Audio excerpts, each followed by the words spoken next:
At least you got a boom now. Yeah. Rookie. I gotta do some push-ups real quick. Get that pump going. I gotta get right up on the fucking table. Yeah, me too. It's because it's the Kyle show. Yeah.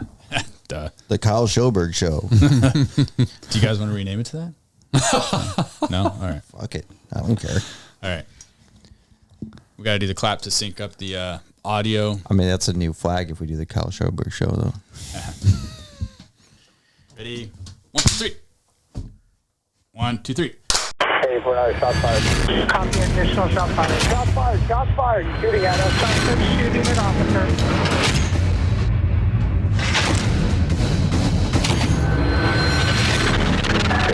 Down. He's at the base of the stairs, white t-shirt, white male. All right, guys, welcome back to another episode of the Shots Fired podcast. We are your hosts. I'm Kyle. We got Mark here and Billy off to my right. Thanks for tuning back in. We appreciate it. We got a cool episode for you guys today. Today, we decided that we want to talk about gear and, what gear we use in our specialty assignments that we've all held. So canine, SWAT, patrol, undercover detective type stuff. So we'll do that for you guys, break down what we use for ourselves, and then go over some medical kit. You got it? Yeah. All right. You good? Okay. So we'll break all that down for you guys. We're excited to do that. Before we get started, we definitely want to give a shout out to the guys over at Tried and True. Yuri from Tried and True came by and dropped us off some swag and some awesome beer from a local brewery here. We seriously appreciate it, man. Thank you guys. Thank you for all your guys' support. You guys continue to support our show. Can't thank you guys enough. Make sure you guys jump over to their YouTube channel, Tried and True916. Jump over to their Instagram, check them out. Check out their swag that they got for sale, and they got a new YouTube video coming out. So thank you guys. We support you, and thank you for supporting us. All right. Let's kick it off with, first, did you guys have a good week? Yeah, had a good week. Worked normal schedule, I think, for the most part. No, actually, I had to go to work yesterday. Yeah, which you got was called out yesterday on a Saturday. Saturday, but for the most part. Well, you're not bleeding from your arms. You're not all scabbed up anymore. Oh, so I had training. I had training this week. Oh, okay. I had CPR first aid, which will lead into this stuff. But Did you pass? It's government training, so yes, I passed. When you walked in? Yeah, I signed my name in, and I think the certification was printed before we were done. It's up for debate. Can you fail that, honestly? Like the annual CPR class, those are so boring. They are, but they're necessary. I know they're necessary and they're boring. It changed too. It did? What changed about it? COVID. No, like for us. Oh, interesting. No more breaths of any sort. We stopped doing that. We stopped doing that a while ago. Oh, really? Yeah, just chest compressions. Yeah. Well, we were issued our little mask things. I can actually see Billy running into a situation where like it's CPR in progress and he's like, I've got mouth. And everyone's looking at him like, what are you doing? Yeah. Hey, Someone's got I'd be rolling up with my gear though, because being prepared. That's disgusting. Now, how many times have you ever done CPR? Several times. Never have I done mouth. No, I don't think I've ever seen mouth to mouth. I don't think I have actually either. Have you? No. Now that I think about it, but I think it would be an extended period of time before you'd actually have to do that. I think it's a special, like for me, like I think we all have our lines or stuff like that. And for me, if I'm doing mouth to mouth, even with a mask, it's going to be a very young child that needs immediate help, or it's going to be a partner. Yeah. It seems like most calls that you go to though, that CPR is required. It's from maybe a car accident, a gunshot. So they have some type of saliva, blood, throw up in their mouth around their face already. Right. And I think that would, it's rarely you would go, police would respond to a call where someone is having cardiac arrest. And in the area that we work, we're fortunate enough that the fires, EMS is around the corner where we're there. Maybe once the scene's safe, obviously, that they're right around the corner. They're there and they do a great job of getting there. So, yeah, I don't think I've seen CPR done on someone that was not a trauma victim. of some form that had something going on with their face as well. If it's throw up, puke. I've seen it on the wake up, and unfortunately the young child or something's SIDS not death or breathing, something, yeah. SIDS, or sometimes it's other things, but yeah, that's when I've seen it done on non-trauma. Anyways, that was like way off on a tangent, but No, actually it's not, because Do you carry a mask? now like medical equipment. we'll go over your medical equipment. Right now? No, we'll go over it. Okay. Yeah. We'll save it. Save the medical. Oh, okay. We're going to do I'm our just getting own. excited. Like I'm jumping to the. We're going to do our own version of medical class here on the Shots Fired podcast. Which Just is kidding. it's extremely important to have a medical background and have a plan. Whether I mean, like, I'm not saying you got to be a medic, EMT, which I think we've all gone through EMT, which is All kind of three of us weird. have, It yeah. is odd. Yeah, that's not a normal thing in law enforcement, except for CHP. Everyone in CHP goes through it. Really, I didn't know that. That's But- California Highway Patrol for you that don't know. If you haven't seen Chips, then Yeah. Yeah, you're out of and your not the mind. movie. I'm talking about the show from Way back when. 70s, 80s? maybe Yeah, 80s. 80s, I don't know. Old Punch, but yeah, no, you should have a plan and should realize what you're doing. But Yeah. we go straight on the equipment. Yeah, let's jump into equipment. So, I think we start with patrol, because that's what pretty much everyone yeah. in law enforcement is gonna do or has done. We've all done patrol. Yep.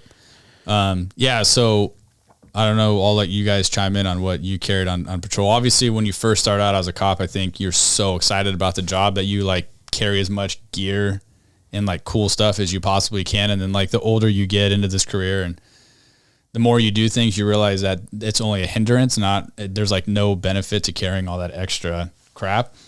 So my suggestion would be, I carry pretty much the basics on my duty belt, and I'm a patrol sergeant right now, so I'm working patrol. But I carry just my mags. How my many radio- mags? 2. Okay. So a lot of guys carry 3. I just carry 2. Obviously, my radio, I've got a tourniquet attached to my belt in case that I need it for either myself or another officer. Now my question is, where on the belt is that attached? Because that's a huge thing too. Is it Yeah, mine's just on the front. on the front, so Super- you can get to it? I with can get both to hands? it. Yeah, because if I'm laying on my back, if I need it or whatever, or if another officer needs it, like I want it easily accessible. So I've seen it put on various places on cops. I mean, I carry mine on my front. If I'm on my back, I want to be able to grab it. And then I just carry a 2-pouch handcuff case. So I'm not carrying 2 separate handcuff pouches because those can become cumbersome. And if a lot of people put them in the center of your back, and after a while, that's going to break your back down and hurt. So Yeah, I just carry. I have nothing on my back, and I don't know. I don't either. Nothing on my back. Yeah, from basically It's all on, either from my hips forward. hip back is nothing. I have. Yeah. I used to carry 2 individual handcuffs on my back, and I put that there with the recommendation of an officer. My FTO when I first started said carry 2 in case if you drop a handcuff, you have an extra one. You can access it from left and right hand, and then it also protects your lower back if you fall. And then you have other stuff around. And if you have one centered in your back, then it hits your spine. So if you have 2, it evens you out. It's not comfortable, but it at least evens you out. Yeah. So that's the only thing I've Makes ever sense. done. I mean, That's it a could make valid sense, reason. I just carry mine right here in the front, and it's a double pouch. So I've got 2 sets of handcuff, but they're in 1 pouch, and they're in the front. And when I was in so- patrol, I carried the double pouch in the front. I kept 2 on the back, and then I had 2 magazines on my front on the left, horizontal, and then a baton and a radio, and then my 2 handcuffs, and then a key pouch, my gun. The key pouch. What do you have in the, like? don't I carry never one. had a key pouch. Like I don't never carry understood one. the key pouch. You know, I think a key pouch is important, and those keys Okay. only access those when it was absolutely necessary. And that was like the Knox box key, Yeah. a 3rd patrol car key that I kept on me, and then other keys that we had for certain lock gates around the city that I worked in. Okay. And I never used them unless I was out of the car. So I wanted to make sure I had it. So if I'm away from the car, I just keep mine in my pocket. That's where I have a still key mine. clip is what I had. Oh no, I never had that. No, mine was tight, never made noise, bungee cord or Which is- rubber band. Yeah. Stealth. So I rubber band my keys, especially the ones that I wasn't going to use. Basically, I had the car key on its separate key, and then everything else was rubber band. Yeah, just so, and the reason for that is so everyone knows, like, it's not clinking around, and Yeah. if you're trying to be quiet on an alarm call or something, you don't want your keys. So the keys that you rubber band, I kept secure that would no chance of losing. And then my patrol car key was just one single key on a large key ring. Mm-hmm. And that way, if I dropped it, it was only a car key. And then if I needed it and I left it in the car, there wasn't other keys hanging that were necessary. Yeah. Now I do, it's definitely super important that you carry more than one patrol car key on you. We can all agree on that, right? Yeah. Yeah. You Especially when you hear someone on the radio, hey, can you come over here for a few minutes? Oh, I locked my keys in my car. Yeah. Well, in some departments, and I think that your former department, vehicles were keyed the same. All of them. Yeah. Yeah. And is yours that way? So ours are not. Oh, interesting. Which I think it's that's good and bad. I mean, I could see the pros and cons, because if you lose a patrol key or a car key for you guys, someone has everyone has access access to to it. every single marked vehicle. But I feel like if someone were to find a Crown Vic or a Ford Explorer or whatever the car is, right. they're not going to be like, I wonder if this is a police car key. fair enough. what if someone needed to get into your car and use it? They can't. They can't. No, and that's what I'm Really? saying is there's That's pros crazy. and I didn't know cons. that. There's pros and cons to it. So our cars are keyed just like everyone else's car, and if you have you got to go get the key set. And there's 2 key sets, and that's all that there is. But I did that's not know shocking to that. me. I think that's a complete safety issue. But It rolls onto our gear question and everything, because there's pros and cons to everything, right? There is. And there's also a huge cost, especially at this point for us, if we were to completely switch that over. I'm guessing. No, there would be for sure. Yeah. I don't even know if they would do it. Yeah, they won't. But anyways, We've done it this way for as long as I know. So, and it's worked. okay. So aside from obviously what we just mentioned, so then I carry, I just started carrying a Taser on me, which honestly I never carried on me before. I think when I was in FTO, I carried a Taser. Yeah. Since then, I had it when I was in patrol. I had it in my car, and for me, it was never so. Whenever I'd get in a situation where you don't have a lot of time to think about grabbing something like that, where it was like hey, I'm going to use my Taser thing. It never crossed my mind. It was like, hey, I'm going to go hands on, whatever I need to do to apprehend this guy. And I've seen it and I've used it in circumstances where it didn't work, and I never wanted to rely on it. Yeah, I do think it's 100%. important not to rely on that 100% because they do fail a lot of the time. But I've seen them. it's also there as a crutch too to have. I mean, as a less lethal option. So I just started carrying that, and then obviously my sidearm, my pistol. Other than that, What is your guy? What's your sidearm pistol? we just switched to a Glock, Okay. a 9mm. For my whole career, I've always carried a SIG, a 40, and then our whole department just transitioned over to the Glock 9mm. So I think we did. That. Yeah, I started with a SIG and we transitioned to a Glock also. yeah, so those are I'm off the top of my head. I want to say that's the only thing. Those are the only things that I carry on my duty belt. I try to keep it as minimal as possible. I don't like a lot of extra stuff on my belt. I don't find a reason for it. Doing this job long enough, you start getting in some foot chases, jumping fences, going through yards or whatever. Stuff gets caught up on crap. Getting out of your car makes it a little bit more difficult. If you're wearing the outer external vest, I personally, I don't like those. I like the traditional police uniform. So that's what I wear.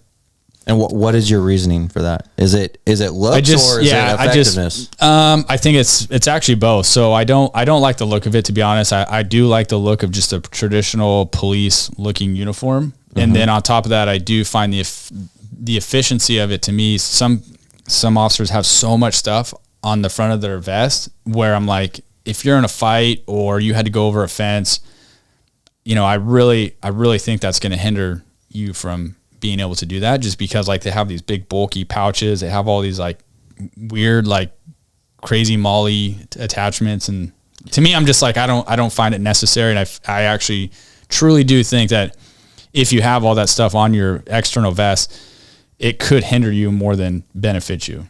That's my take.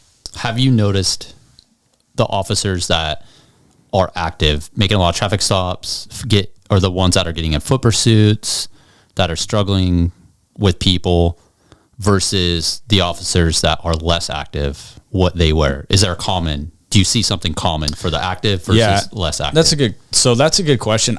What I notice is the younger generation of cops now are more into wanting to wear, we'll call them the Tac Vest.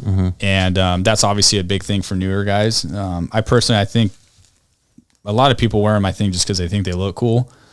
It's a key point. I mean, we all want to look cool. Oh yeah, no, let me be clear. Like 90% of this job is looking cool. That's why I was a canine handler for so long. So now that we got that squared away, but seriously, I think if you're wearing it, make sure you're wearing it for the right reasons. Understand your limitations with it. If you're wearing too much stuff on it, maybe you ought to reconsider where your attachments are. What do you have on that vest? Because it really could hinder you in a bad way if you were in a fight for your life, or maybe you had to go over a fence or something. That's all. Okay, so we're all pretty much the same size. Imagine if you're a $110 and 5. I mean, you're a little tiny person with a small waist. You can't carry all that you stuff. You can't, or maybe you can, but now you're talking. You just doubled your width, your normal width, what you're used to walking around. Yeah. Is it advantageous then to have maybe some of that on your vest? Yeah, I would just say as long as there's a purpose for it, then sure. If there's no purpose other than just you want to have as much gear as possible, then I'd probably say not the right thing to use it for. But yeah, if there's a purpose, then go for it. Or, a lot of people say it helps their back. I don't know. I don't. When right before I left, I noticed that some of the brand new officers were wearing the belts had the clip in the front, but they reversed them, so they had the clip on their back. Seen that too. Yeah, I've seen that. And then you can put stuff on the front to fill that. Yeah, I do see cops doing that. So but the buckles are getting pretty small. I mean, for me, I'm just a traditional, cop uniform. Leather? I just like that. I wear a leather belt. Okay. When I was in K9, I did wear nylon. And I'm going to go over here real quick what I carried as a canine handler, but yeah, as a dog handler, I did carry a nylon belt just because it's lighter. I think you carried a nylon belt on. I did. I started day one with a nylon belt. So a lot of agencies, you're not allowed to wear them. Like you have to wear leather. Like where I came from, my previous agency, you only were allowed to wear like real leather. You weren't allowed to wear the fake stuff. So my only leather belt is my dress uniform, Class A or whatever. Yeah, mine too. Other than that, I don't think I've ever worn leather. So you use nylon? Yeah. Yeah. I do like nylon, but for us, if you're on patrol and you're not canine, you have to wear leather. Yeah, I'm good with that. It looks good. It's professional. It's old school. I like it. So, but here's my question. So you talked about Tac vest or outer vest. So they're allowed to wear an outer vest? Yes. But they have to wear leather. Yep. That doesn't make sense to me. If you're gonna cross that bridge of not being that, you're tight looking, keeping them both. Yeah. Traditional. Then I think you should go traditional, or you should go like, hey, whatever works best to make you effectively do the job better or safer. When I was on the SWAT team, when we'd go out and we'd work the streets, we wore a vest carrier, and then I only it was minimal, not Molly, and I would only keep my note cards in there and a pin, which is the same thing I did with my classic shirt, and then everything else was on my belt. Yeah. And I thought the only thing nice about wearing the exterior vest was you could take it off. Yeah. Where before you have to take your uniform shirt off. And I want to touch on that real quick. I'm glad you said that. So a pet peeve of mine is if you're working patrol and you do have one of those outer vests on, which they're super easily, you can take them off, whatever. I've seen officers take those off at like the report writing station or whatever, and then like walk off into a different area in the PD. Their radio's attached to it.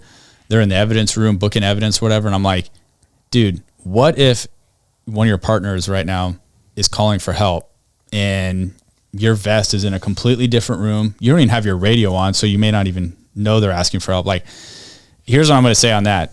My rule is if you have an outer carrier and you're on duty, you're not taking it off unless you're on a break or you are like off duty or going off duty or whatever. But I don't let the guys on my patrol shift take them off because I've seen it. They abuse it.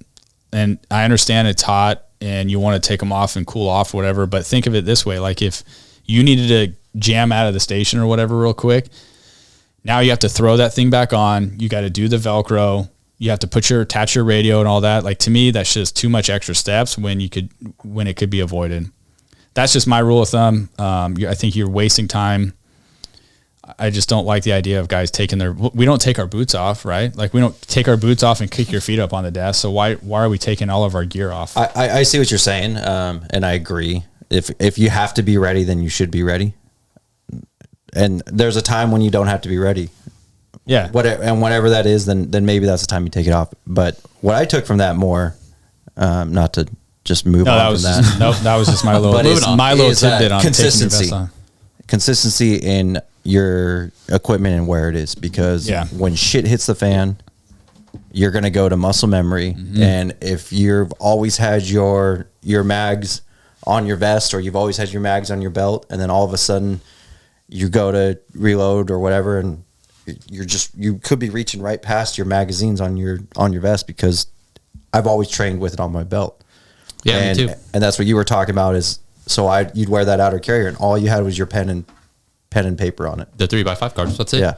Because everything for the years up before that was the same way over and over and over.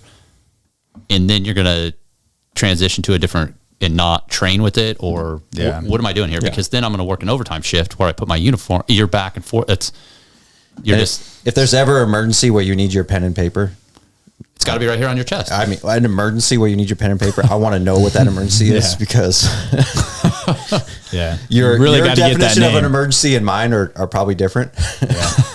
I need a pen and paper now. No, that's a super valid point. I ran a scenario one time with the patrol officers, and an officer did that. She switched to the vest and then put her flashlight in her vest now, the outer vest. And then during the scenario, it was a high stress scenario, and she couldn't find her flashlight because she's so used to it being on her belt. She swapped it and then couldn't find it. And she, after that, was like, I'm going back to how I used to have it, because under stress, she couldn't find it. So when I was on a narcotics team, 90% of the time was plain clothes, shirt, no gun belt, nothing like that. Usually a concealed firearm on me. And at that point, I transitioned pretty much everything to my Tac vest. Because for me, and I trained with it a little bit, or a lot, I trained with it to know where things were and to get used to it. But at that point, I thought that it was more important, because most of the time I would be sitting there in a situation where I don't have a vest on, I don't have my gear on. What can I do to rapidly put this gear on and be ready to go? And have like all of it. Yeah. And I agree with that. And that's, so with the gun that I carried back then was a concealed weapon, and it was a smaller Glock.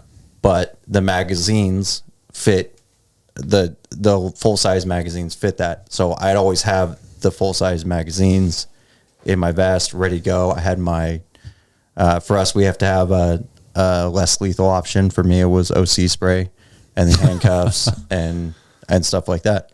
So it was different then. And now I don't do that now. I've transitioned more to a gun belt for many different reasons, but I still do I keep my radio on my vest, and I keep I have handcuffs on both.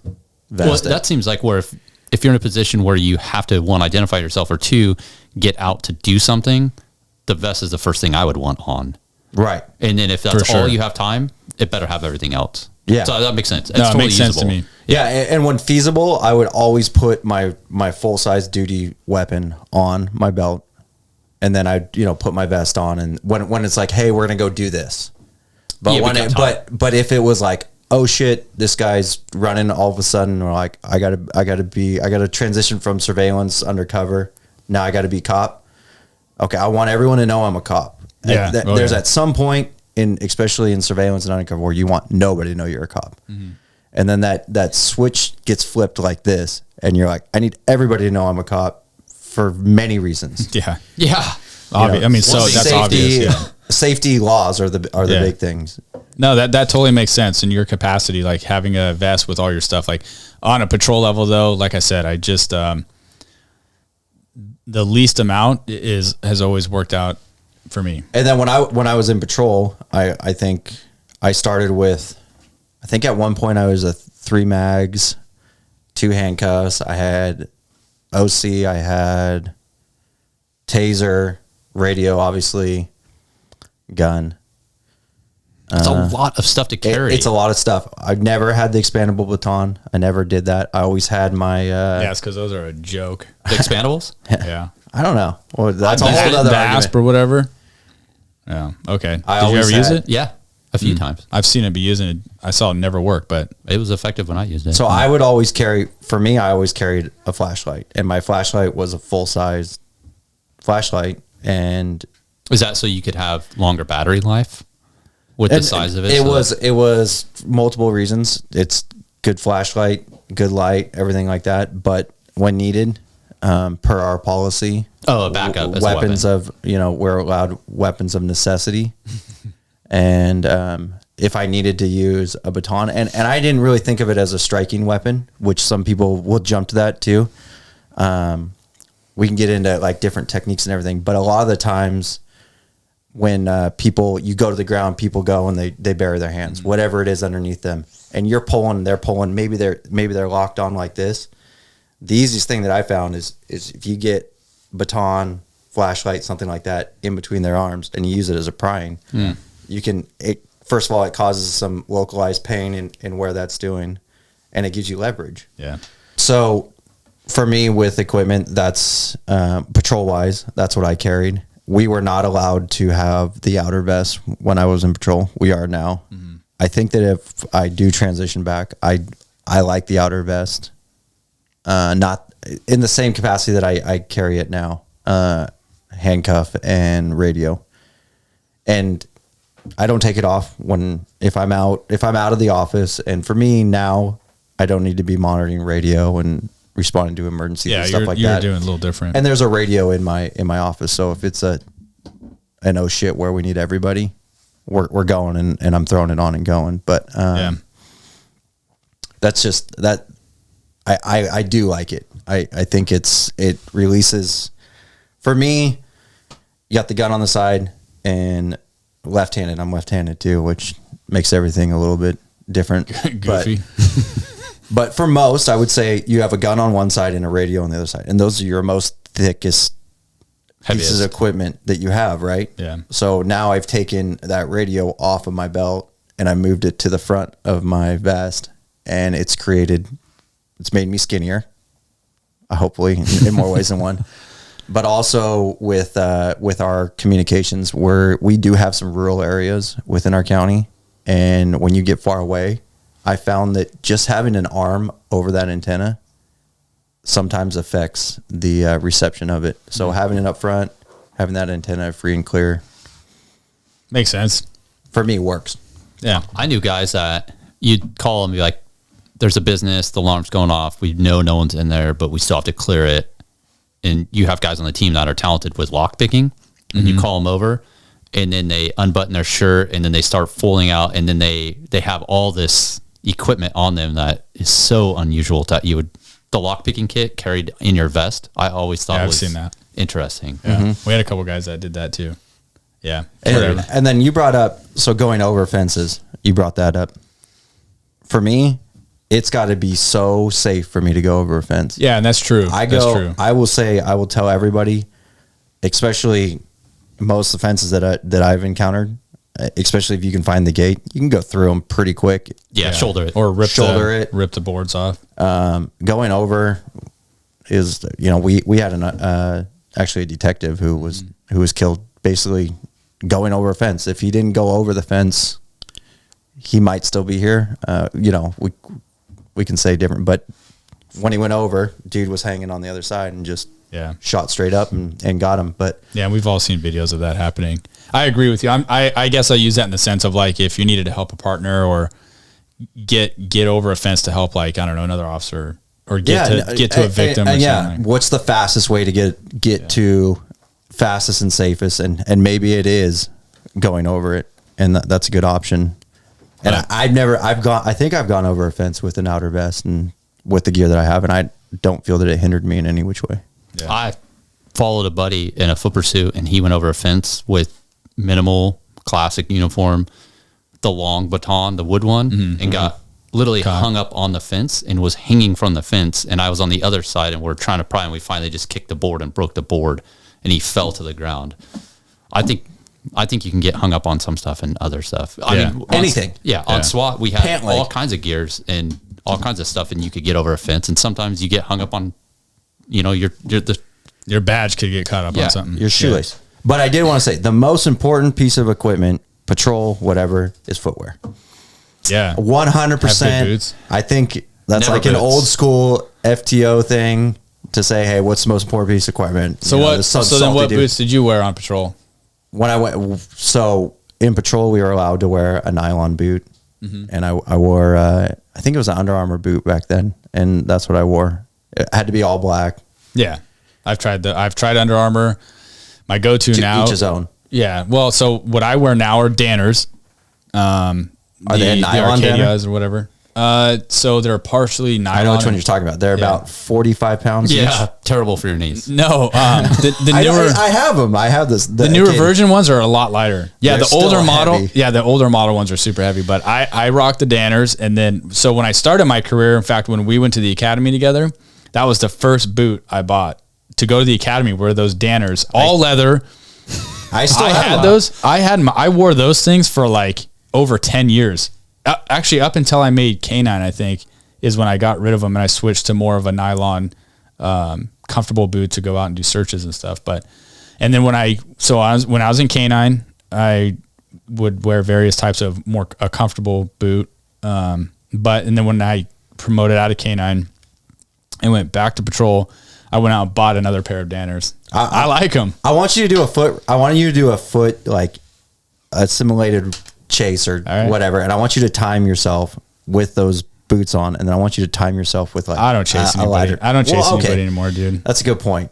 I went from the academy, and then I bought these cheap 511 boots because you had to wear boots. Finished training 6 months in that, and then switched teams, and immediately switched over to basketball/running shoes that had a polishable toe. And the best ones I ever had were the LeBron James all black, and it was super comfortable. It was very flexible. You could run no problem in it. And then if you detained people and you talked to them, shoes, Got hats, and tattoos are 3 subjects or topics anybody will talk about. And if every time someone looked at my shoes and they're like, oh man, are those LeBron James? And you're like, yeah. And you're like, if you want to run, obviously I'm going to catch you. But I will never buy anything LeBron James. I had a friend that I'll just say I have a friend that still works for your former agency, and he's worn the all black J's. Yeah, really. Yeah, there's a. I do remember a time you wore those Oakley boots, and I think you convinced me. That was a big thing for a while. Yeah, I'm pretty sure you convinced me to buy those. I bought those, and I'm pretty sure they broke within like 3 months. I owned stock in Oakley at that time. That's fine. Do you remember that? Yeah, I do. You wore a pair of those too, right? One time, and they didn't last. 6-7 months. They were terrible. Garbage. Don't buy those Oakley boots. I mean, if you want to put a stance like that out, like they don't even make them. They were terrible. Yeah. I mean, I guess I don't want free Oakley sunglasses at some point, but hey, we're cops. We have to have the Oakley gas cans, dude. Like, not anymore. It's the what is it now? What are the other Gators? ones? No, they're the more. Those are for ones. operators. Whatever. But Anyways. every cop has Oakley sunglasses. Yeah. Whether they admit it or not, they have it. And part of that is because get a little bit of a discount usually. Yeah, and they're safer than some other glasses. Bulletproof or what is not definitely not bulletproof. not bulletproof. They're considered safety like shatter resistant. They're safety glasses per OSHA standards. Yeah, whatever. Thank you. I think that covers patrol. I don't think it even touches on it because what are you? Were you like? So were you a Taser guy or no? I did not. I initially left the Taser out, but I carried it, and I pulled it once in one foot pursuit. And I never turned it on, and I was so out of breath when my very first one, I'd never use it, and the other one, it didn't work, and I threw it at the person. Seriously? Yeah, never use it. I was in the foot pursuit, pulled it, tried it, nothing, and I just threw it at him. So you stopped carrying it, or No, I carried it. See? Yeah. Well, And there's now- liability. now- I used it. There's I think to me personally, there's personal liability. If you don't have it and something happens and it goes to court and there's a defense or prosecution, depends on what side you're on, and they're arguing, you didn't have this tool, that's a less lethal. Correct. I wanted that personal liability. I think that's why in a policy per your department that has, you must carry a less lethal option. For us, Yeah. we have that policy. We do too, yeah. And I carry it OC spray. Which, and it totally works for you. Mine was, I didn't carry OC. Okay. I carried the taser. Yeah. So same concept. And I've never used OC either. But I did on dogs. On dogs, I think no, I've been there when someone sprayed a dog and it, for the most part, just pissed it off. Yeah, But I think the spraying it in the eyes is anything in the dog's eyes is going to make it mad. Yeah. Actually, dogs aren't affected. Spray anything in my eyes. And Dogs are not affected by the OC, actually.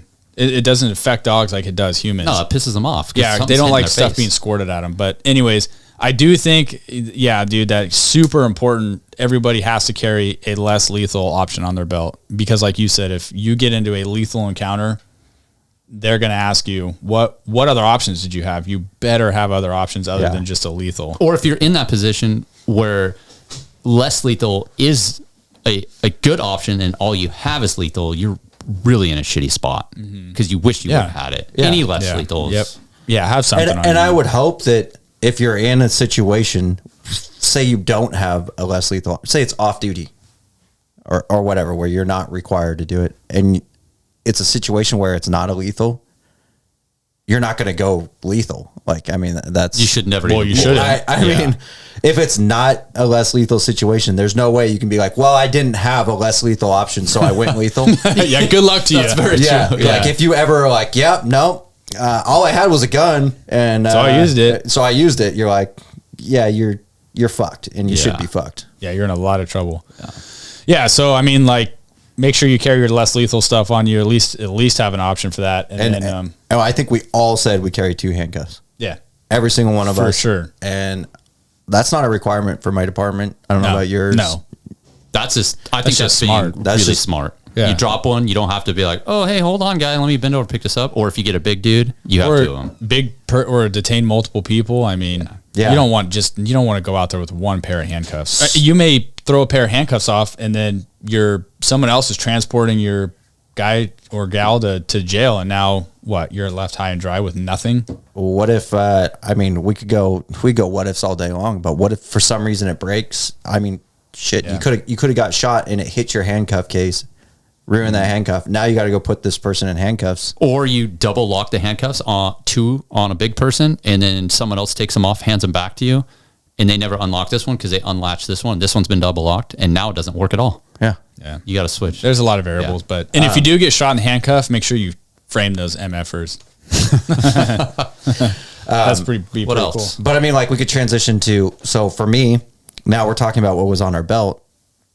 I had a whole patrol vehicle, and usually I had a partner. I think we talked about that too. But there was a trunk, and my goal is if I had room, I wanted that thing.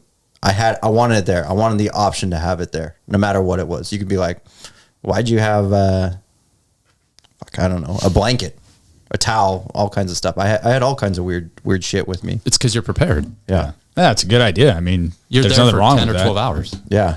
The thing that irritates me the most is when you pop open the trunk of like another officer's car and there's just garbage and shit stacked up, paperwork everywhere, and you're like, dude, this is so unorganized. Like, it's disgusting. There's no, if you had to get something quickly out of the trunk, spike strips or whatever, you're not getting anything out of there. Like, that to me is annoying. Well, there you go. There's a whole nother organization of it too, because you need to have the stuff that, you're going to need rapidly on top or easily available. I know so many times, and I think I'm probably guilty of it, where I put something on top of the spike strips because You don't use them often. I'd go a year without using them. And then all of a sudden it's like, hey, can you throw spikes? And you're like, yeah. And you're like, get there. And all of a sudden this car's coming at 120. Yeah. Next thing you know, it's all, you're like, Oh, I missed it. I remember one. It was a Corvette actually, and I was like, I got in front of it. I'm ready, and I actually had my spike strips on top. Go to grab them, get out. I turn around and I saw this, like, I swear it was like a blur of light, and I was like, there you go. What was that? Was that it? Yeah. And I'm sitting there and I'm like, oh, okay.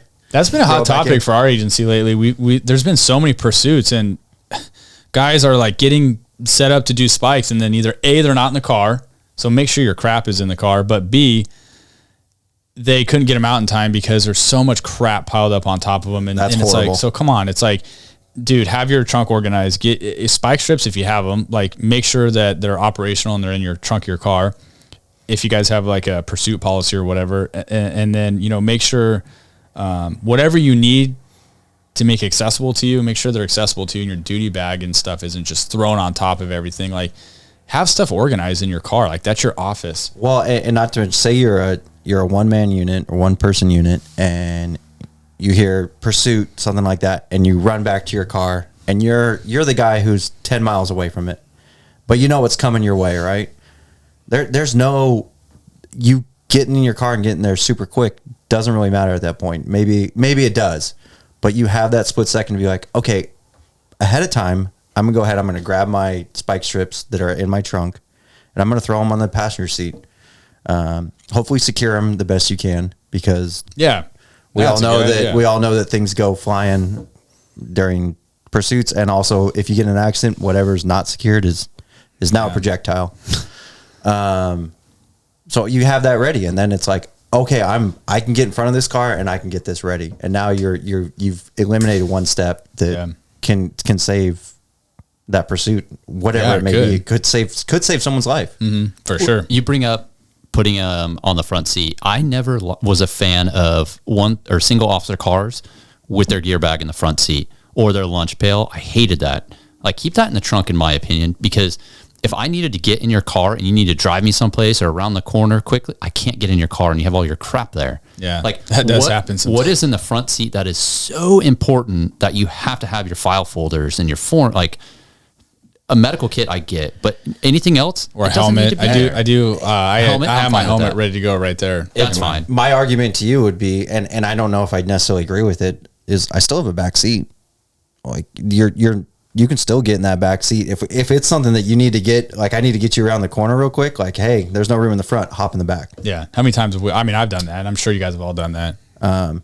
Back seat's empty. It's not comfortable. Mark is a germaphobe, and he's not getting in that back seat. And I can respect that. But what if we need to travel some distance? What if we're responding to something or going and my car break down and you pick me up? Like, I think it's fair to say then don't have unnecessary crap on your front seat that doesn't have to be there. Like, your duty bag doesn't really have to be on the front seat. No. Yeah. If it's necessary, and like I'm saying, stop sticks or spike strips. Yeah, and whatever we're calling them. Whatever they are, they're usually either a square box about this big or they're strips about this big. You could still get in that front seat if I grabbed them. You could, but that you're staging something for a purpose versus, hey, I'm just going to put everything in the front seat because I don't want to open the trunk. I see. I agree with you. You're right. No, not everything in the front seat. Yeah. Because I've the posse box is one thing that I've seen in the front seat a lot, and I think I've been guilty of it. And they throw it on the seat, throw it in a little bag or whatever. Now imagine you're in a huge accident, major accident, roll over, whatever it is. Been there. Now all of a sudden you have a posse box, which for you that don't know, for you people that don't, it's basically a clipboard, but it's a metal with a little box behind it to put things in damage. And that corner view hits you square in the forehead. Yeah, it could kill you. Yeah, especially if it's flipping with something like that. So secure things within your vehicle that could cause harm to you. Mm-hmm. Yeah. So I'm not going to go too deep in the woods with this, but I think you definitely know, but yeah, I was hit by a drunk driver early on in my career, and it jacked me up. I mean, the computer actually dismounted from the mount that it was on, and it hit me in the face. And then our PAS, I carried my PAS right in the center of my rifle is. I don't know what a PAS is. Yeah, so a preliminary alcohol screening device, the breathalyzer. Okay, Still, don't care. So I had that in a hard plastic box case, and that thing flew up and also hit me, and it tore my lip. Like I had to have my lips sewn back on. Like it jacked me up. Yeah. And after that, I never carried that Paz in my car. That thing was in the trunk after that because it jacked me up. And if you're gonna put your helmet, like you said in the car, but it's strapped. Strap it on. Yeah, mine's strapped, and it's not coming off. If you need your, I just used to wear my helmet in the car. It's easier. Well, you wore your helmet driving over here, which I thought was weird. Safety. Well, first. he was ready. Okay. Yeah. But I mean, the simple is that we talk about the posse box. You shove it in between. Not that it's completely secure, but in between the seat and the center console. Sometimes, that could be enough for me. That at least mentally, I felt better with it instead of just anything flying on the seat. Obviously, I'd have drinks and snacks and stuff that probably wouldn't fly anywhere. But I hope a water bottle didn't hurt me too bad. A lot of officers are now using the metal water canisters, right? Like they just throw that. So just understand, like you make a really good point. If you get into an accident, like that thing could now turn into a freaking weapon and hurt you. My question would be, let me fill up your metal water bottle and just whack you and let me whack you across the head with it as hard as I can. I didn't even think of that. Yeah, it'd roll a car or get something. I mean, maybe just if you can strap it to your seat or whatever. I mean, just little valid points to throw out to you to maybe prevent an injury if you're not thinking of it and you're just throwing crap on your seat. Maybe you ought to think about it. Yeah. But then within my vehicle, we talked about 2 handcuffs. I probably had 3 or 4 more inside the car. If not that, I had the quick cuffs or the zip ties, whatever you want to call them. And if you have those, make sure you have the means to remove them, because that's a huge thing. You could get yourself in a lot of trouble if you're like, I put quick cuffs on, but the guy's saying his hands are hurting and I can't remove them. Not getting blood. Yeah. And a knife probably isn't it. No, you do not want to use a knife. Yeah. Unless you want to cut their wrists or something crazy. And even a multi-tool is probably not it. Actual shears. I think liability wise, in the public perception, I think shears is the best. You bring a knife, even though someone's going to see it and they're going to, I wouldn't want to, if I knew you and trusted you and with the knife, I'd be uncomfortable. Even though you're very confident, I would be uncomfortable. Yeah. Yeah, you're right. That's a good point. So within that, at one point I took the taser off my belt and I kept it in my vehicle. So if someone's like, hey, we're going to do entry here. We need somebody who can have a taser. If nobody had a taser, which would have been rare, I could throw the taser in my pocket, because I still think even if you have it, they say don't do that because they actually say static electricity can make those things fire off. I've never seen that. They're like, absolutely never put them in your pocket. I can see you walk into a call, Billy, and it's all pow, and shoots them. Billy's are kick. I didn't have it loose in my pocket. I had it in a holster in my pocket. Oh, okay. In my cargo pocket. That makes sense now. Okay. Yeah. I could I could see that. Shove it down my shirt real quick. Billy walking up to the call, I got the taser, and then pow. But there's a whole nother thing. So say they're like, hey, you're less lethal. That doesn't mean that you should have your taser out, in my opinion. And maybe your department's different, or maybe people have been trained different ways. It just depends on the scenario. Because I much rather transition to less lethal when it's not less lethal than have to transition to lethal. But what if someone is lethal and they're like, Billy, I need you to be less lethal? That's in a situation where we're all controlled, right? Okay, a planned event. A plan. We'll say for me, say it is. We're gonna search this house right now. It's a burglary alarm. I need you to be have a less lethal option, or you to be our less lethal if we come across somebody. You're not going to go search the house with a taser in your hand. No. I see what you're saying. That makes sense. You're going to be lethal, and then if you confront somebody, then you'll transition. Now, say there's a guy sitting there and he's got a knife, and you're the fourth one there. Yeah. Everyone's got a gun out on him. He's contained, and someone said, "We need someone with less lethal. Roll up, taser, shotgun, 40 less lethal shotgun, 40 millimeter." That makes sense. That makes whatever, sense. And have that sling, because hey, they're there. If it goes lethal, they got it. Yeah. No, I agree. I see that. 100% agree with that. I thought you were saying, hey, if someone's like, Billy, you're less lethal, then you're like, well, I'll you're like, no, I'm lethal. Yeah, no, I got it. Yeah. Okay. Yeah, sure I am. Yeah. Yeah. No, yeah, and I'm glad you made me explain that. Yeah. Because there's and it's like anything in this job. It's everything is moving so quick and transitioning so fast that you need to, and it brings up the whole other point of you can't say this is how you do it. Mm-hmm. Right. Every situation is different. Mm-hmm. And, you know, and that's why I transitioned completely away from the taser. I just like, there's enough people out there that have tasers and hopefully they're proficient in and they trust in them.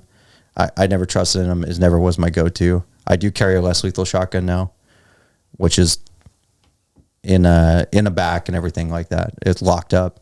So it's not, so it's not easily accessible. No, it's not. But for what you do, I don't see that. I don't see a need for that. So I think that's fine. I think there's a difference because you're talking about you are working on a specialty team.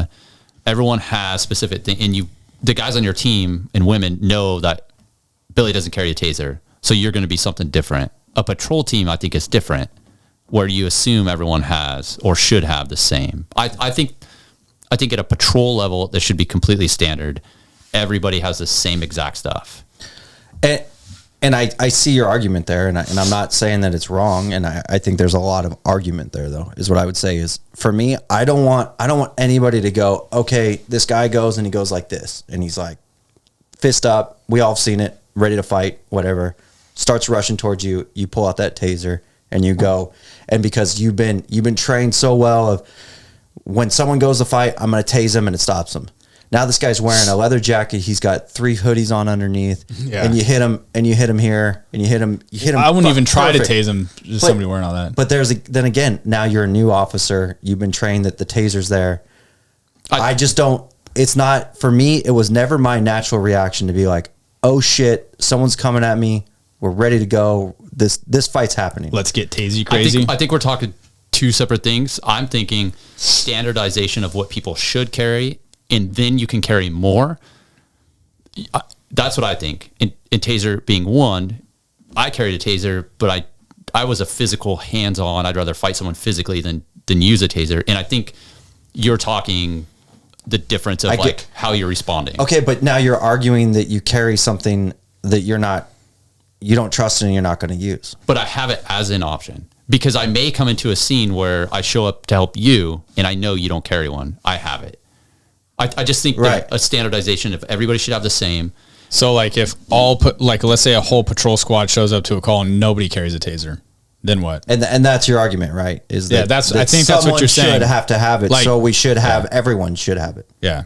Yes. But then it's like, well, who's So I get what you're saying. But what is that standard? I think everyone should carry the same stuff. And I'm not saying everyone needs to carry a taser or everyone needs to carry. I just think everyone should carry the same. And then go from there. If you want to carry more and you want to carry that lock picking set, and then you want to carry a multi-tool, and then go for it. Carry whatever you want, but I think everybody should carry one. So I know when I get out that you have, but you're in a specialty team, and I think that's totally different. That's way different. Like I wouldn't even I'll get into a little bit with that stuff, but from a patrol aspect, I don't necessarily disagree with your argument, but I do. I don't know how to say No, just say it. Just what? No, it's not. It's just I don't even know how to argue it. It's just I agree that the point that you make is good, but we should be better trained. Then we should know our abilities. And for me, I never would be in a situation, hopefully, where I'm like, I absolutely have to have a taser here. The taser is the win or lose of this fight. I see both sides of what you guys are saying. I get why you say you don't carry it, because if you don't want to even have to rely on it. I don't trust it. I'm in the same boat though. I carried it, but I'm in the same boat as you are, but I had it. Yeah. But I also see that point of it too. It's like you may just need it one day. And if it's just not there, then I did. I did need it that one day when I threw it at somebody. Yeah, it sounded real effective. No, it was not. But anyways. Yeah, no, and then so just taser. I guess we could probably talk about tasers for probably 5 or 6 episodes because whatever. Let's move on from the taser. Yeah. I hate tasers. It sounds like I don't like tasers. I don't like them either. I'll make a statement right here. It. Never like tasers. I don't trust them. But we'll move on. So further from that, in patrol, vehicle wise, medical kit was huge. What'd you carry? In patrol, I had a self-made bag that I did, and I bought a little red bag, and I had a carabiner on it. And that was one of the things that I had clipped to my passenger seat when I didn't have a partner. If not, we had in the back of our patrol cars, and they were, at first they were Crown Vics, but then they became the Explorers. Explorers, right? Yeah. So we use. And we had cages around the windows in the back. So I would clip it to the cage of the window just so that it was easily accessible. But it was self-made. Tourniquet, which I also had on me, but I always have an extra tourniquet. I think I had quick clot gauze and shears. I ended up carrying shears on me, and I still to this day I carry them on my vest. Now in patrol I had them. I don't know where I had them, but at one point I did carry shears. Oh, I had a tourniquet pouch with a shear pouch behind it. Yeah, and I've seen that. And I had the shears behind it, and shears are medical scissors, whatever you want to call them, and the tourniquet in front. But yeah, I had all kinds of weird stuff. I had too much in there, to be honest. But if I ever needed it, it's one of those things I've always said, I'd rather have more and not need it. Yeah. Some people put gloves in theirs, and most kits come with gloves. If you're a cop and you don't have gloves on you, anyways, like a pocket filled of rubber gloves. Yeah, I think my offhand, which was my right hand cargo pocket, was always, I kind of looked weird probably half the time. It'd be bulging because mine, I carried them. Yeah, there was and not just one or two, 3 or 4. I think it was handfuls. Yeah, and how many times? Hey, you'll go through 20 pairs of gloves in a night. I mean, yeah. And towards the end of the shift, sometimes someone's like, "Oh, I need some gloves. I need some gloves. Here you go. I got them." Yeah. If you need a taser, I got it. Just kidding. But I'm not qualified in your taser, so I don't want to use it. Oh, okay. Here you go. Use your own taser. Fair enough. And we're a little bit off topic here, but did you talk about how you did patrol meetings and stuff with the people that you're talking about? Did you talk to them about how to get your dog off a bite? Oh yeah, for sure. That was something we always talked about. We would physically we would put a dog on a decoy, have the patrol guys line up, and then we actually taught them how to hard out a dog, meaning grab them by their collar and physically remove them from a decoy. To replicate it, if one of us goes down, they have to be able to control the dog. And I think that's huge. And then I know that I've heard it's 50-50 in some places, but did you have a bite sleeve in your patrol car? We all have them. Yep. Every handler has a bite sleeve, and then our patrol guys were taught if you need to use it, if you need to pull the dog off and have the dog bite something to be able to like pull that dog back into the car without a patrol guy getting bit, then they would know how. You're basically using the bite sleeve as like a giant toy, right? And then let the dog bite it. You can grab and you can either let the dog bite it and hold on to it, and then you can drag that dog back to the patrol car and throw him in the back seat with the sleeve and just shut the door.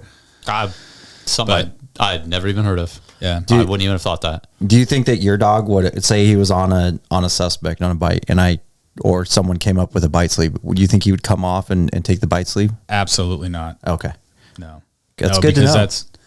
And the actual. So you still need to know, patrol people, if you work around canines and you don't know how to do a hard out, go talk to your canine guys right now. I'm not going to explain how to do it. You should be able to do the hard out. It is very easy. Yeah. It's just, you're grabbing the uppermost portion of the harness. It should be high up on its neck, kind of by its ear.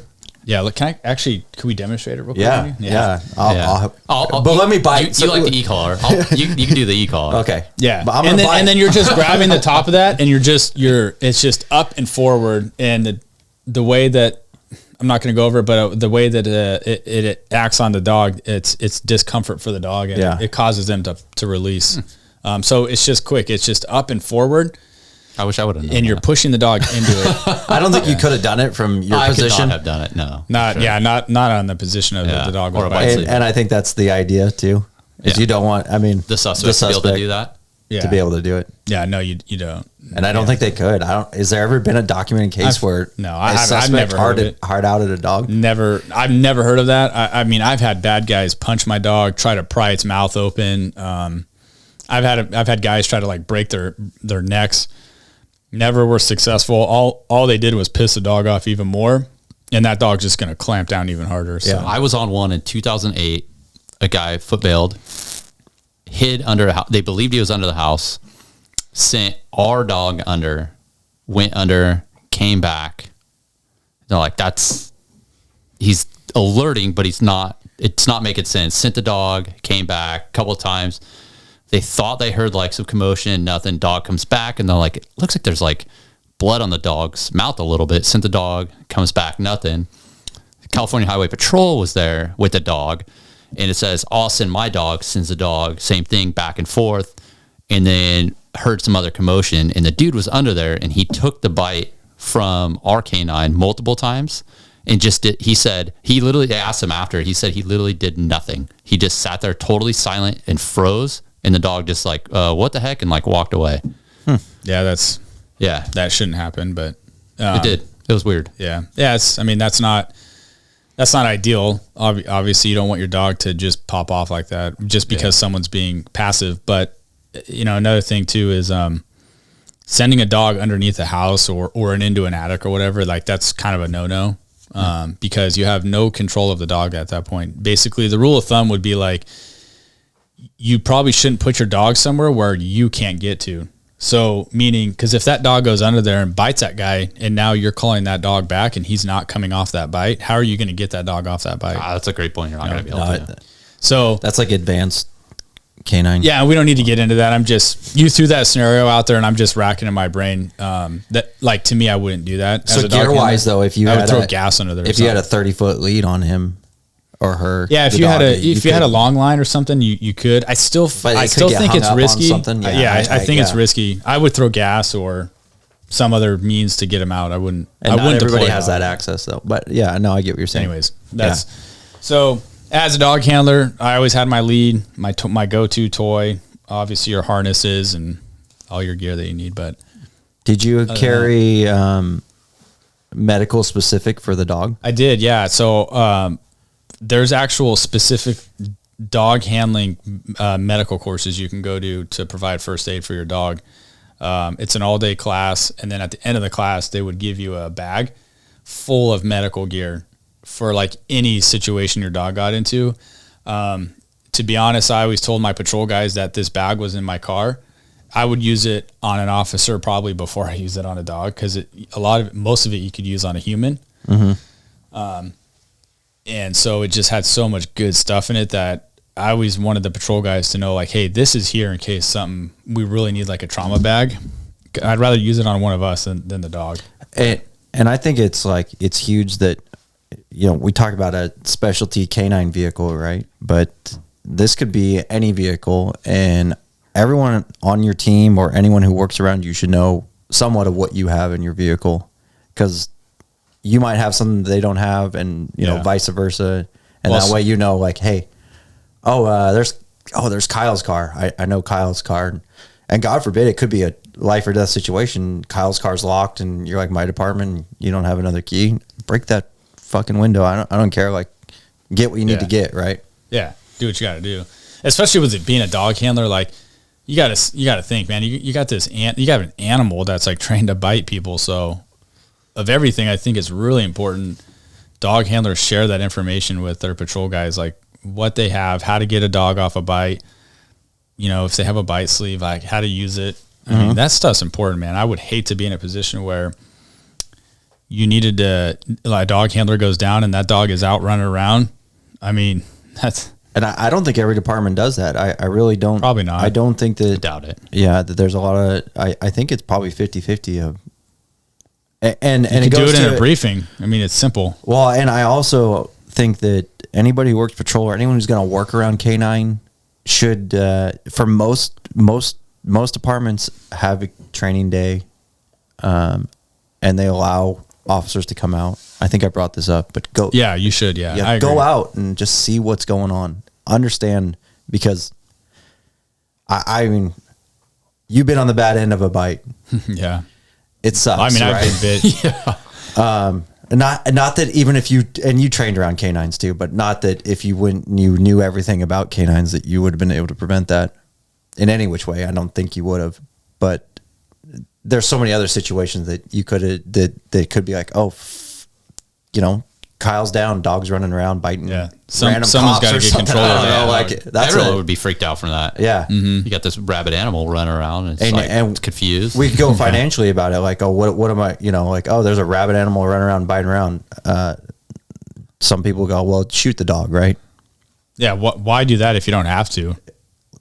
And I'd be like, so you shot a dog because you didn't know what to do, that you should have known.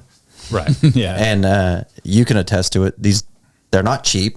No. And even the initial cost, there's a whole nother 6 months to a year that is training and everything. And the dog that's been on patrol for 6 months probably has some issues that the dog that's been on for 5 years doesn't have, because you've worked around it for so long. So there's stuff that you can't do, but there are times when you got to shoot it. Yeah. I mean, you got to shoot it. And I can give you examples of when that's happened, but anyways, if you could prevent it. Yeah. So that covers me as far as in the end, they're a tool, right? What's that? In the end, they're a tool. Yeah, for sure. Yeah. And if you got to eliminate the tool, you eliminate the tool. If the tool is causing harm, do what you got to do. Yeah. Fair. Yeah. So anyways, that's what I carried on me, on my person as a dog handler. That was my go-to every day. I made sure I had those primary things with me. Obviously different things in the car. Muzzle. A muzzle is actually another really important thing to carry. You're not going to carry it on you, but you should 100% have one in your gear bag, because you may have to throw a muzzle on that dog if he's wounded. I mean, you could use a leash as a muzzle, but just for training purposes alone, you should be training every once in a while with a muzzle. But yeah. So, anyways, you want to go over? We talked about SWAT. I mean, tactical. Yeah. Tactical. Yeah. I can talk about. Too bad it's not Tuesday, dude. We could call this Tactical Tuesday, but it's Sunday. I mean, like, do they know what day it is? Oh, you just said Sunday. Yeah, it's Sunday. It's Tuesday. Yeah. I guess I could have said it's Tuesday, but I that's can cover stuff on what I carried on patrol. Yeah. When I worked overtime shifts and what you can carry. Because I think most SWAT guys are patrol. Like, most SWAT guys are not full-time SWAT guys like you were. And so I think the vast majority that's an ancillary assignment. But I think that SWAT guys have not only different training, but they have access to their own equipment that they could probably bring on patrol with them. Yeah, and a lot of the guys on the team carried their stuff. I worked a lot of overtime, so did some of the other guys on the team. But I carried my patrol bag, and that had additional resources, paperwork, ticket book, legal source book, cheat codes to find certain charges. And then I carried my own RAM, because only a sergeant carried a RAM at the time. And then when you need a RAM, you need a RAM, and you're not going to wait. So I carried a RAM, the Halligan, and people don't know what a Halligan is. It's like the tool the fire department uses. Yeah. It's like a long crowbar, basically a pry or a wedge. Yeah. Right. Bolt cutters. Because just even for a chain link fence to get into a yard for a call for service or for help, or so you don't have to climb a fence. That was something else too. I forgot that. I'm glad you said that. As a canine, that was something for sure I had in my gear bag was a bolt cutters. All dog handlers need to have those. And then if you're in patrol or whatever, get some bolt cutters, and they shouldn't be that hard to come across, because where I work, we've done so many evidence polls or something of bolt cutters, and at some point, once the case is adjudicated, go grab some from property. Our property warehouse will be like, hey, we got this.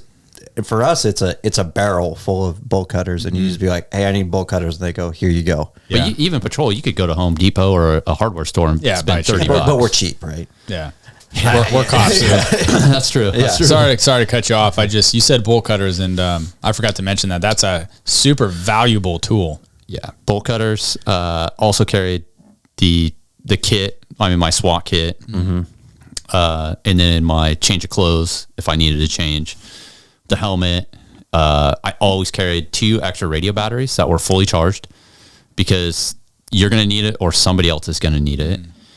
And what else I carry? We talked about food. I did always carried food. Yeah, always had like snacks, granola bars, and water. Right, and that's patrol. That's just patrol in general. Yeah, you should be carrying that, because the worst is when you're hungry and you can't eat. Oh yeah, always carried that. Like something that's gonna help you, like nuts. Nuts are a good one. granola bars, anything that could keep in your bag for days, weeks. Yeah. Cliff bars. I always had Cliff bars. Yeah. And one of the other things I carried, which I think every patrol officer should carry, 2 items. One was like a small blue light. So if it's dark and the helicopter's coming, we had access to helicopters. Yeah. You give the address, but they're looking for you also. So if you just give them the blue light, they can easily narrow where you're at. But then also I carried a laser pointer. And the laser pointer was completely invaluable because when you're at a certain point on the 1 or the 2 side, I mean, we would number a house. If you were looking at the house, the closest to you at like 6 o'clock is the front door. The front door is always the 1, and then it goes clockwise. 2, 3 is the back, 4 is the far right side. But if you're holding and you're saying, and you're talking about this house or this window, I can describe it and it's clear to me, but you might not get it. So you use the laser pointer and you can point, and then it's like that. Now everyone knows exactly what window you're talking about, or what door, or what car. Never thought about that. I haven't either. That's dude. awesome. Laser I never thought about that either. Because you're trying to describe something and you're like, okay, it's this window, it's a small bedroom, which house? Because a lot of houses in track homes look the same. They're just flip-flopped. It's a laser pointer. Carry a laser pointer. You could carry a small one in your pocket. Easy. I actually never thought about that. And then the blue light. So that's important. I just had it. You can buy them on Amazon. The little push. I think we all know what we're talking about. Yeah. I have one. But as far as some people, they're just these little pressure, a little LED light, and it was blue. And I had it hanging from my badge. Is where I had it. I always had one too as a dog handler because we're communicating with the air unit all the time on searches. Yeah, it was on a little keychain hanging from my badge on the back clip, and I just turn it up and click it if I needed it. Yeah, it's really visible then. And then I always carried like 1 or 2 little toys for like little kids. When you go on those really shitty calls with kids, like it's never good. So at least you have something that you could give to them, distract them off to the side. And was that on you or in the car? I'm sorry, in the car. Okay. Yeah. You didn't have like teddy bears and You know what I did? I did have a little Lego guy, a little tiny Lego guy on my keychain. My very first, as soon as I got off probation, the patrol team I was on, had those. And they gave me one. And to this day, I still have it. And that thing, it's Mr. Krabs, because it's red, is missing its arms. Its legs are gone. The little like tentacles are all gone. And it's like smudged, but I still have it 15 years later. That's cool. I do have that. It's one of the very few things that I actually am never going to get rid of. I will keep that. And that's, you talked about the toy. That's not a SWAT thing necessarily. I mean, that's definitely, it's good for SWAT, but I think at times I had them in my car too when I was in patrol. yeah. I think all of our guys have them in our patrol cars, little teddy bears or whatever. Especially around Christmas time and everything. It's very, very good to have that because we're all about community relations. And I think for us, we had the stickers too. The junior officer, junior deputy, or whatever. Did you ever swear in the kids? Have them like, No. oh, you got to do it. You got to tell them, try it. But like, I'm going to swear you in, and then make them repeat you. Like, do everything mom and dad says. Keep your own room clean. That's a good idea. Eat your breakfast. Eat your dinner. The parents are all, thank you. Yeah. But you roll into those apartment complexes and I remember times having Like 30 kids. 30 kids running up. Yeah, stickers. And Even like, teenagers, you're like, you're too you're old. like, You're just going to stick it on the light post. Yeah, over here. it's like it's like Halloween when the 14-year-old comes to your door. You're like, here's one little piece of candy. Yeah. As soon as they hear Get out of here. you have a sticker, it spreads. Yeah. They got stickers. Everyone wants stickers. We had the worst, hideous stickers, but the kids didn't care. It was something fun to play with. Yeah, it's something. Yeah. Or the baseball card. The canines always had baseball cards, which I thought was the coolest thing they could pass out to people. Oh, You want one of mine? I have one. It's autographed. Oh, perfect. Yeah. Did you want one? No. No. You don't want to? That's rude. Yeah, I mean, I don't think you should be offering them because it's valuable. If everyone has them in their autograph, it's not going to be worth it. I mean, I want a real canine officers, not a retired. I mean, I'm a has-been. an active one. Yeah, I'm a Yeah, has. I mean, I'm a has-been, dude. well, I guess it's like the retired baseball player. It might be worth it's worth more more. now. That's actually true. Yeah, thank it's you. too bad you'll never get one. Yeah. And if he signs it now, it's not worth anything. Yeah, you just screwed yourself. You really just don't want me to have it now. No, you don't deserve one now. You don't appreciate it. That's basically all that I really carried. I think the RAM we used a ton, or guys on the team would. Shield too. Shield. You guys ever carried a shield? Sergeants carried shields, Yeah, but we carry 'em. I wish when I was there and working patrol and overtime, no, we never. And there's a time and a place for a shield. I mean, a lot of guys think there's like a ton of value in them, and I'm in certain scenarios there is, but they're also cumbersome. And if you've never trained with one and, you know, or shot with one, I mean, they're can be tough. Know that shield too, because a lot of these shields are rated for pistols, and I've seen people. I'd say most by a lot, and some people are like, we got a guy who's got a rifle up in his house, and they're like, grab the shield. Like, why? Yeah, that's not gonna do I guess it's better than nothing, but it's a false sense of security at that point. Yeah. When you know it's not going to stop something, it's a false sense of security. Yeah. Anyways, and then when you talk about your SWAT gear, you're talking like you guys had plate carriers, right? I did have a plate carrier, or I did have a plate carrier, and you had the option to wear that if it was like a field search outside when it was hot. But I carried it, and we actually, the only time I would really use it was if we worked out, and we were going to wear that or for the MRF. Okay, that's when I wore it. But I always carried it just in the event for some reason I needed it. But I always carried the full kit because I wanted that full protection. It was heavy, it's hot, you sweat, but if I'm going to go someplace, I want all of that protection. Yeah. So now that we're talking about gear, it brought up. So when our patrol, anybody who has a field services for us is issued a plate carrier now. Yeah, same with us. We just got them. And I've thought about it before, and it just made me bring it up. So for those people that are wearing their Tac vest or their outer carrier vest, and they have pouches everywhere on it, and they have essential equipment that they need to access on it, now imagine that you got to throw a plate over that. Yeah, you're not going to be able to. No, you can't access that. You know, maybe you can throw the plate over it, but you can't access that stuff. So think about what that kind of stuff. Good point. That's a great point. I would even go next step and recommend that you just bought the shoulder pads yourself and put them on there. It's going to look ridiculous, but if you are in a position where you have to put a plate carrier on, it is not good and you're concerned enough. Why not have additional padding on your arms? Maybe protect your side a little more, maybe groin. I mean, you're getting a little crazy, a little weird looking, but at that point, I think safety is paramount. Yeah. If you're ever in a situation where you have a choice of like, do I just throw my full kit on or do I throw the plate carrier on? Like, I would always throw the full kit on because why wouldn't you? Right? Like if you're in that high of a threat of a situation, dude, I don't care if it's 110 degrees out. Like I would always throw mine on. I'm not wearing just a little dinky ass plate carrier. If it's something that bad where I have to throw one or the other on, I'm choosing the one that's going to protect me the most. But you're talking about. But we were also we were given those. Yeah, patrol guys don't have a full kit. Like no, but you could piece one together. You could put additional things on it. You could put a groin protector on there. I mean, you're talking shoulder pads. Whatever. You're going to look ridiculous, but. Yeah, well, I mean, that could mean and I know life or death. Before my department issued out plate carriers, I bought my own plate carrier, and I only bought a front plate, to be honest. I was cheap at the time. And I was like, well, all like budgeting wise, I was like, all I can get is one.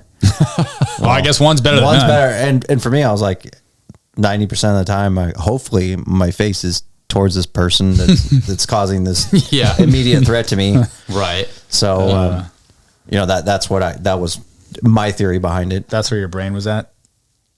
It makes sense. It does and it doesn't. I mean, like if you can't afford two, which you should be able to, especially here in California, you should be able to. But I mean, like I had a beer budget, I guess, at that point. Yeah. Just a little bit higher. It was pre-marriage, I think. Yeah, pre-marriage. What about the collars? On ours, we ran huge collars that protected all of your neck, and I would see other teams not run a collar at all. They'd take them off. So, and that was crazy. That's suicide to me. All I can say is because I've never been on our team, but my entire team now is all former. So from what they say is, cumbersome. And, and I think part of it was trying to look cool and all that and everything. But they did have a mandate that came out and said, hey, if you're issued it, you're going to wear it. And that was the growing flap or the shoulder. I think everyone wore shoulders. Everyone wore the, shoulders and the front and back was, if you're not wearing that, like, I think you have to, obviously. But, well, there's teams out there that we trained with that did not. They just ran straight plate carriers. That's it. Just a plate carrier. And that's better than nothing. And like, I know that our guys have plate carriers. They have a full kit. They have, I think they're fortunate enough to have different options. Yeah. And for different circumstances. And like you said, a field search, my team's gone out and done some very rural searches and stuff like that. And or if you're a sniper and you're the observer, you don't need that full thing. You're deep. Yeah. You know, but that's all I mean, that's really all I carried. We had access to additional equipment in the van that was kept at the station that would come out, but those are like very unique, special type weapons or tools. Yeah. You would only use that in a SWAT environment. Anyways. I think every patrol officer should have a RAM, bolt cutters, a laser pointer, and extra food. I like the laser pointer thing. I like the laser. And to go off the laser pointer, which I'm going to throw a little thing out here that some people might disagree. And I didn't do this in patrol, but knowing what I know now, if you have the ability to get a Tyvek suit, just a simple Tyvek suit, most departments have that ability to have them. They're those white chemical suits. They're super. You can pack that into any little small. They pouch. gave us all those during COVID. God forbid it's the worst case scenario, and you got weapons of mass destruction, you've got chemicals, you got things like that, or your partner goes down in something that you don't know why they went down. Nowadays, fentanyl is huge. Lab or something, yeah. Fentanyl is huge, and it's not necessarily a lab. There's a white powdery substance that these people were using, and all of a sudden people start falling out. I want everything that's available to me, and we could get in I could do probably 10 hours on fentanyl and transdermal. A lot of say it is transdermal, which means it can absorb through your skin. Mm-hmm. It's not as deadly as people think through your skin. It's not like all of a sudden there's say there's a fentanyl right here, white powdery substance, and my hands go down here and, oh my God, I'm fucked. Right. Yeah. I'm dying.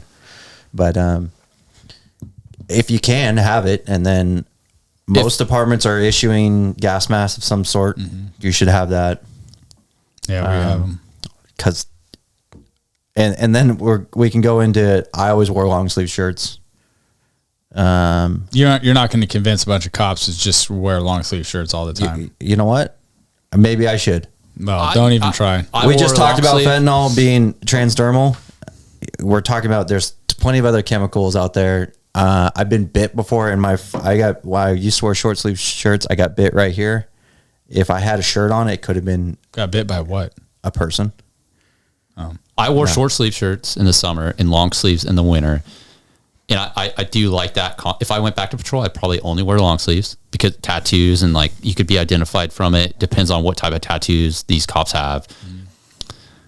But jackets, I refuse to wear a jacket, and I hated when cops wore jackets. They're puffy. It doesn't look professional. Yeah. It's restrictive. I don't care if it's freezing cold. I mean, I don't work in a 10-degree environment, so it's different. But I did not, nor would I ever wear a jacket. I wore a jacket one time a year, and I was if it was ice cold and we had to work through the New Year's. That was it. Yeah, well, I wear a jacket because I wear graves. It's fucking cold. But I make sure it like doesn't cover my duty belt. It's not in my way because I am picky about my jacket. Another thing to bring on that topic is gloves.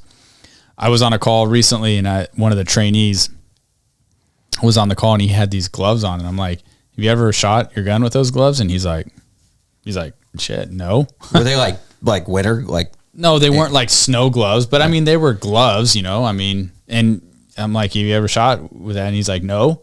I'm like, "Well, you probably don't want to wear those if you haven't trained with your weapon with those, because if you go to pull your gun out and you can't even get your finger in the trigger guard, or you can't feel it. You can't feel. Yeah. I mean, if anything, I told him lop the trigger finger tip off. But that's another thing. If you're wearing gloves and it's cold where you work, like I get it, but either A, I hope you've trained with it, or B, cut the tips off because you want to be able to feel that. I mean, you don't want to be wearing gloves and then not train it. Have you ever done an entry with your gas mask?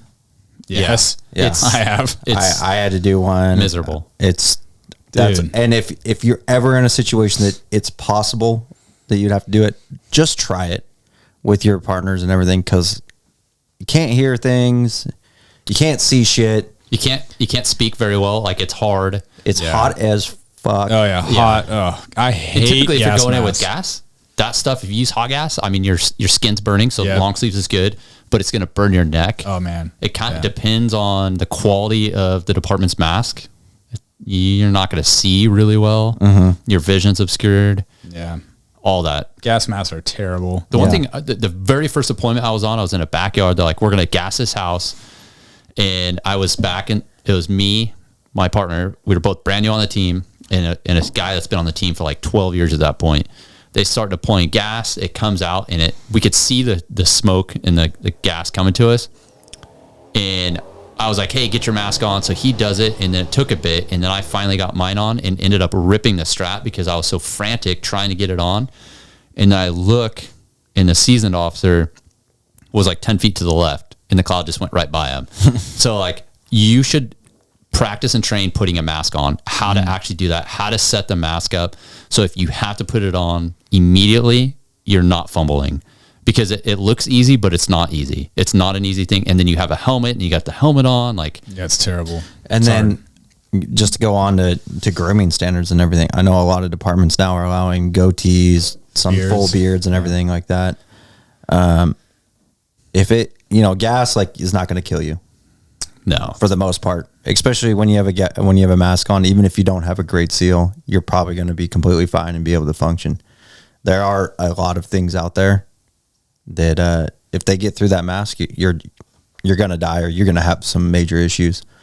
So if you're in a situation where you might need a mask, you probably should be fully groomed. Yeah, or you're going to tough it out, because if I need you, and you're like, I'm going to grow a beard because I can grow a beard on patrol, and then now you're like, hey, sorry, I can't put my mask on, I'm going to be pissed. But you're talking, Yeah. you're talking about hot gas. Now I'm talking about Chemical agent? a chemical agent of some sort. Now I got to be honest. it's rare, and I don't know of any documented where it's happened, but this world's getting worse every single day. If I was in a city and that happened, I will tell you, my car would be pointed eastbound at 110 miles an hour, and I'd be going home. Yeah. Well, Like, that's what the decision that I would be making, because my family is now the most important. If a catastrophic event happened, it got to that point, my family is more important, and I'm taking that car and I'm going home. yep. And I apologize to the guys on my team, all of that, but I know that they have the same mindset, and they would be doing the same. Yeah. And small teams are different. Yeah. But, and that segues into, I've had a couple specialty spots, and the equipment has gone from, at one point I had a truck with a camper shell basically on the back, and I filled the bed of that truck up with equipment. So I could go on for, the stuff that I had was, so I was on a narcotics team, but part of my narcotics team was a clandestine lab response team. So, I had to respond to narc labs, and most of the time they were very not dangerous, I would say. I guess that's the word I'm looking for. Not dangerous. Well, to me, it would be dangerous, but for you, But potentially, meth lab, fentanyl lab, it could be anything like that. So I had all the PPE and the personal protective equipment that I could possibly need. And that was, Tyvek suit. I had 2 different levels of Tyvek suit. I had chem tape, which is duct tape. Like, they'll call it chem tape. There is chem tape, and you can spend 4 times the amount. Duct tape's the same thing. Gloves, different types of gloves, rubber boots. I had masks. I didn't carry a air pack or SCBA like the fire department has. We had that in an equipment vehicle, and it's similar to what SWAT would have. Is you had the stuff that, hey, you need right away in your own personal stuff. Other than that, there's a vehicle that shows up that has all the equipment. Mm-hmm. So hopefully, and SWAT and a clan lab are so different. I mean, obviously, but the response is so different. SWAT a lot of the time is very, very fast and very rapid. Hey, we have a threat and we need to eliminate that threat. When it comes to laboratories, it's like, hey, once everyone gets here, we'll talk, we'll have a briefing, everyone will suit up, we'll talk, we'll drink some water, hang out, talk about what could go wrong, talk about all this, and pretty soon 4 hours later, you're doing what you're doing. So the emergency side of it's different, but having that equipment there with you is always huge. I would say for the lab thing, and masks having a good mask, patrol, whatever, always have that. The mask, the eye protection, eye protection, gloves, ears, all that stuff. People could spit at you. Oh, you go into a weed grow, like all the spores in your eyes, like good eye protection. Yeah, so I did rural weed grows, and I did in home weed grows a lot too, and the molds. Obviously, people walk into a weed grow and be like, "Oh yeah, it's just a bunch of weed. There's plants growing inside of a house. No big deal." That is a super moldy situation. And then people go in the fields, weed grows, and this California, so we probably have a little bit more than some people out there. Those grows have pesticides and stuff in them that you don't see in normal farming and stuff like that. Carbofuran's one of them, and people have died from it. Is it like a powder, or what is that? It's like a Roundup, or it's a pesticide to spray on the spray on the plants to keep the bugs away. Not Roundup, obviously, but the style. It's a pest. It's a liquid. It can be liquid. It can be. And it's banned. I think you can't go buy it at Home Depot. But we know these marijuana growers are getting their hands on that stuff. I mean, yeah, you go out to these grows, and that stuff, the ground is littered with that crap. So if you're a sergeant, a supervisor of some sort, and you're like, hey, we got this weed grow. It could be in someone's backyard. It could be 10 plants. There could be a substance in there that you don't know, and you'll never know until it could be 5 years, and all of a sudden you got that third leg growing, or your vision's getting messed up. Or you have a cough or something like that. Yeah. So, it's the silent killers that are huge. Well, people rush into a weed grow thinking, it's just a weed grow. It's just weed. But really looking, and I mean, you've seen a lot of it. We did a lot of entries on them too. There is a ton of chemicals, and it is nuts to see the bathtubs filled with chemicals, 50-gallon drums with chemicals, and people are just walking through and just kicking spore, all that's even outdoor grows, it's dangerous. Like that's what I'm saying, is the carbofuran is not normally an indoor thing. No. It's your larger like farm grows and stuff like that, but it's there. It can be, and it's not.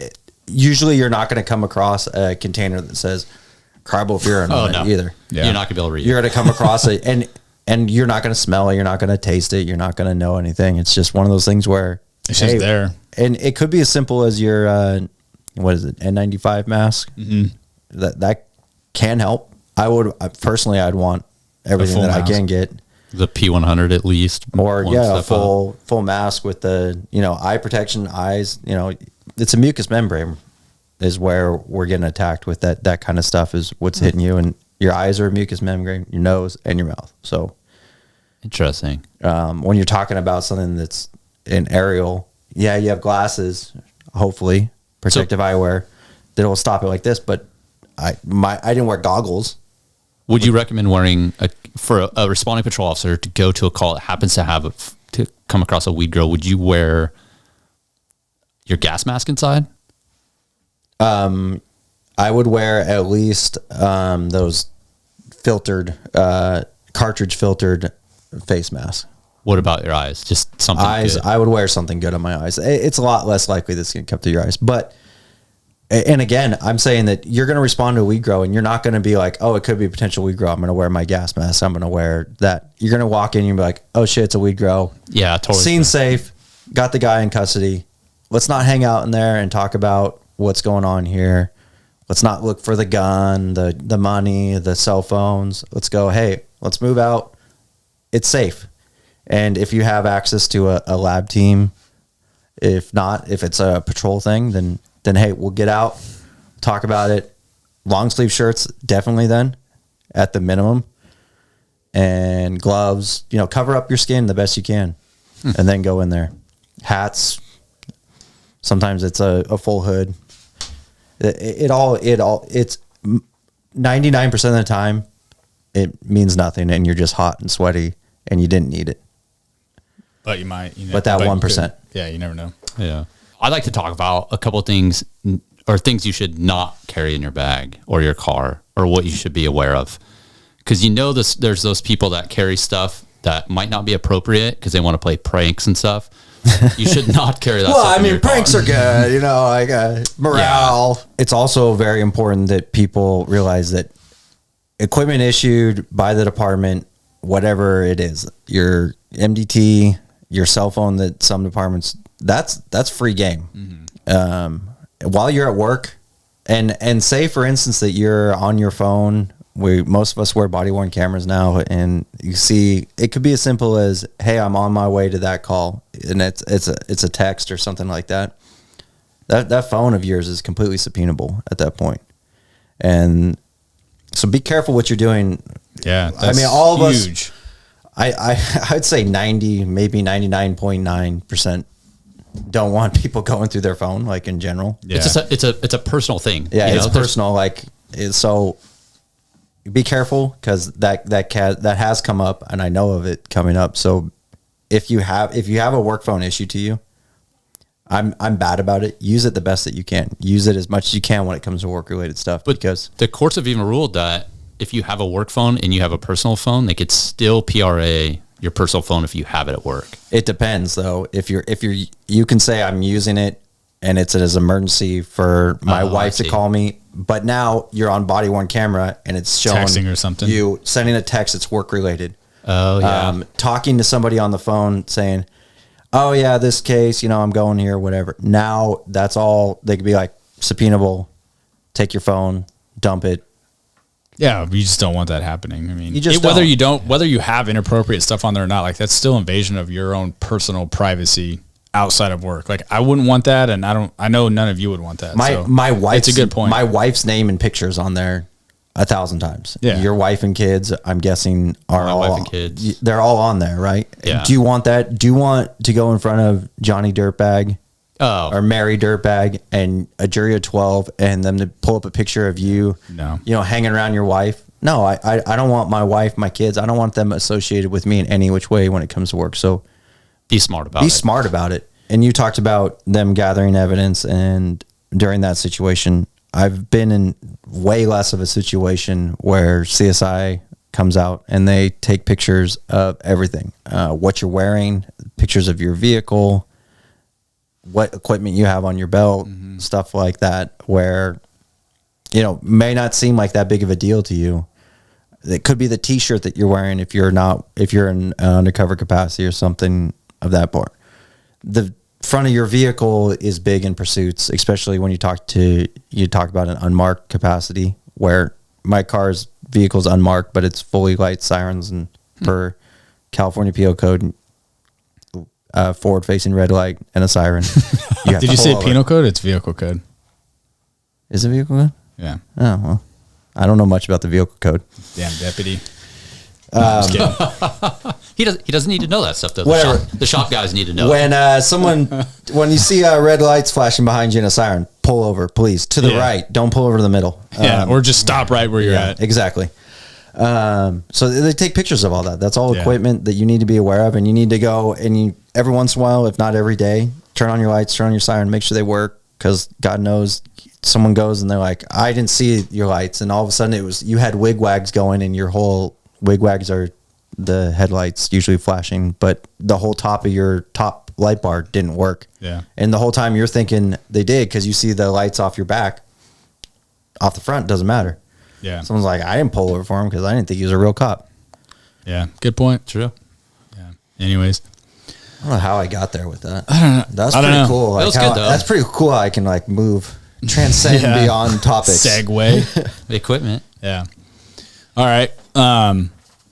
I guess let's wrap it up, and hopefully we gave you guys like a breakdown of, I don't know, what we use, our gear, what we use on our specialty assignments that either we were in or are currently in. You know, I don't know. Hopefully you guys like that, but anything else? Full speed. Send it. Send it. Wake up tomorrow and make it better. Well, this is all getting edited out, so Yeah. we can say whatever the fuck we want right now.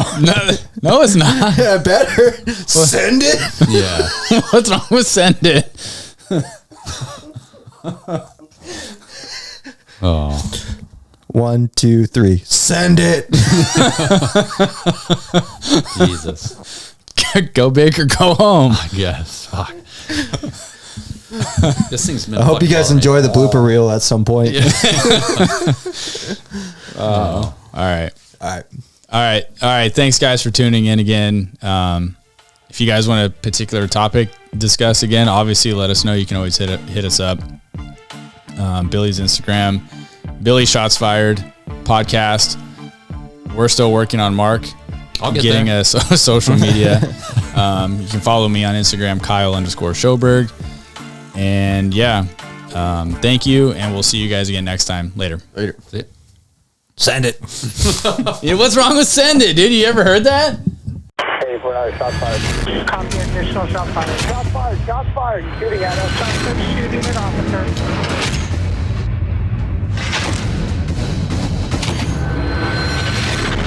Okay, suspect down. He's at the base of the stairs, white t-shirt, white male.